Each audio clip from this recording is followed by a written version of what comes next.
साधकों को चाहिए कि सेवा कार्य में जो अधिक कष्टकर कार्य हो उसे करें। भोजन करते समय जो अच्छे अच्छे पदार्थ हों उन्हें दूसरों को दें। स्वयं शेष बचा हुआ प्रसाद खाएं, इससे बड़ा फल मिलता है। सेवा को ही असली धन समझें। परिश्रम और सेवा के कार्य में सबसे आगे और आराम के काम में सबसे पीछे रहें।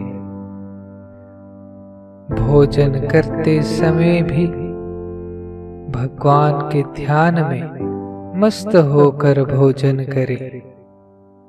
अभिप्राय यह है कि स्वाद बुद्धि से भोजन न करें। हमने क्या खाया पिया इसका जरा भी ख्याल न रहे। अपना सारा समय इस प्रकार बिताना चाहिए। प्रातः 4 बजे उठकर पहले परमेश्वर का ध्यान करना चाहिए। फिर शोच स्नान के बाद सूर्योदय के पूर्व संध्या कर ले। संध्या में गायत्री जप तो हो ही जाता है। इसके पश्चात 3 घंटा ध्यान के लिए निकालना चाहिए। कम से कम 1 घंटा तो निकालना ही चाहिए। ध्यान के ऊपर विशेष ध्यान दे।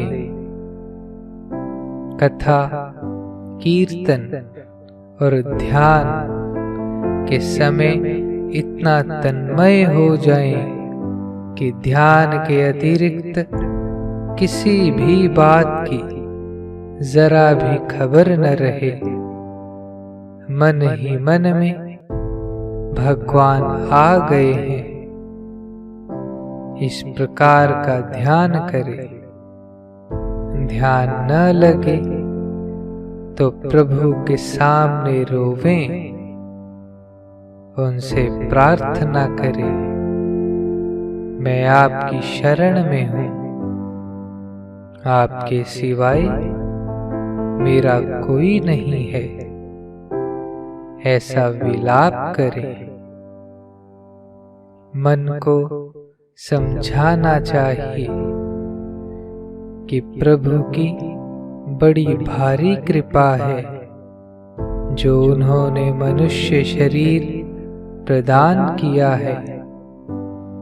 ईश्वर और महात्माओं की इतनी दया होते हुए भी हम दया को न समझे तो हमारे सरीखा मूर्ख कौन होगा।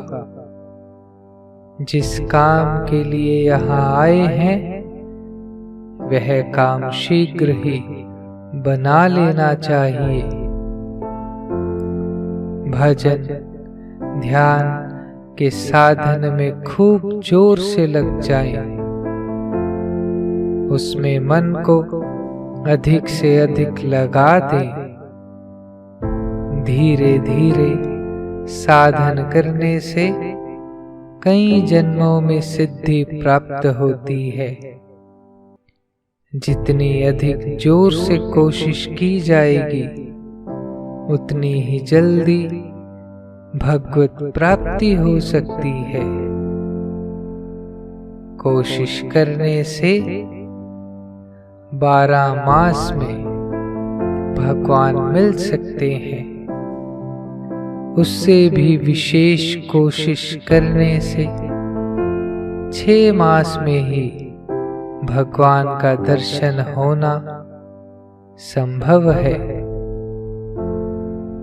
एक मास में भी कोशिश करने से भगवत प्राप्ति हो सकती है।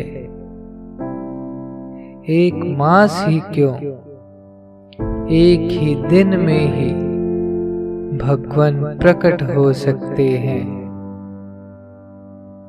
अत्यंत उत्कंठा से प्रयत्न करने पर, श्रद्धा विश्वास होने से एक क्षण में ही भगवान का साक्षात्कार हो सकता है।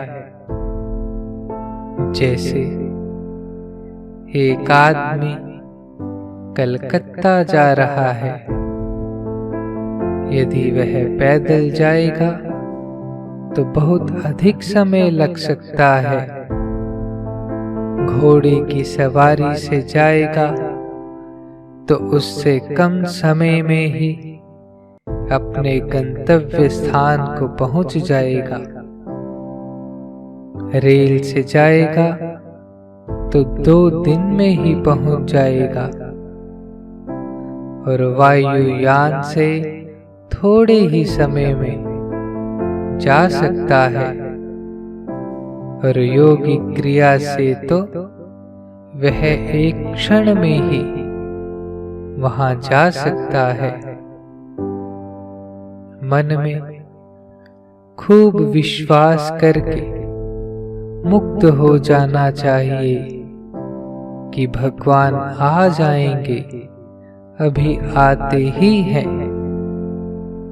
इसी तरह भगवान के दर्शन करने की प्रतीक्षा करते हुए सदा प्रसन्नचित्त, उत्सुक तथा मुग्ध रहना चाहिए। भगवान के स्वरूप, लीला, गुण, प्रेम, प्रभाव और रहस्य को पुनः पुनः स्मरण करके हमेशा मुग्ध रहना चाहिए। भगवान की शरण ग्रहण कर अभिमान आदि दोषों को हटाना चाहिए। जो भगवत प्राप्ति होना कठिन मानता है, उसके लिए भगवान मिलने कठिन है। जो सुगम मानता है, यदि वह यह मानता है कि भगवान आज मिलेंगे, तो आज भगवान प्रकट हो सकते हैं।